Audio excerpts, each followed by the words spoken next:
ho, ho! Christmas is filled with love, joy, and hope, where the world lives in a virgin state of white wonderland. The reality is, you're not being tossed a fluffy snowball.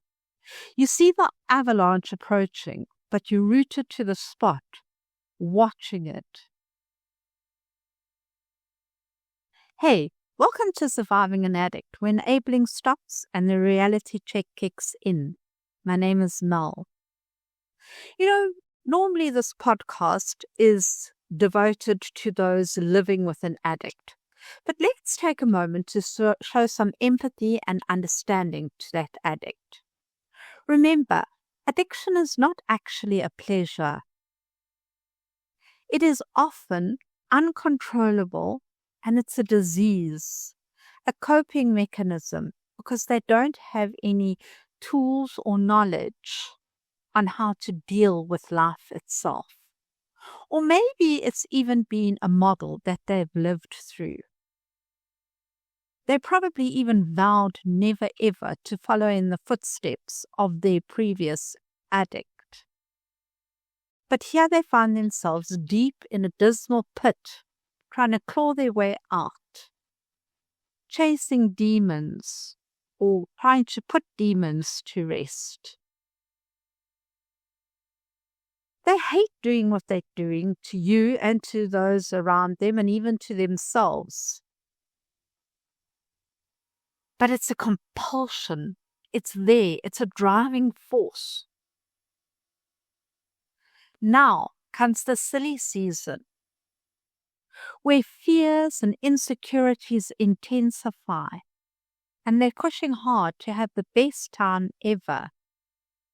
They see those around them having a good time. They've watched the ads where a good drink will help you celebrate. And so they decide to follow suit. It's like they're standing in the line, knowing that the roller coaster line comes to an end and the roller coaster falls off. But they are drawn to that feel, that rush of getting on that roller coaster. And the throng is just pushing them closer and closer to that edge. Whether their addiction is gambling, scrolling, drugs, alcohol, porn, screaming, narcissistic tendencies, those are all things that are compulsion. It is to cover and mask the loneliness they feel and take off a bit of the edge. This, however, doesn't excuse them, and it doesn't mean that you have to accept this behavior. You can show empathy, but you need to have strong boundaries in place. One of the things I would start to question, and it takes time and you need to answer honestly. Can I help? Have I tried before? And what has been the outcome? Are my kids and I safe? If not, what can we do to stay safe? Why am I still staying with this person? Is he likely to change in the foreseeable future? Are they willing to get help? What does the future look like if I stay? And what would it look like if I chose to leave for my own safety? These boundaries could often spiral and make the person spiral more out of control. But I want you to know that that is not your problem. That is not your fault. These are demons that this person needs to deal with and they need to overcome. Only they can get out of it. So I want you to think about those questions. I want you to answer them honestly.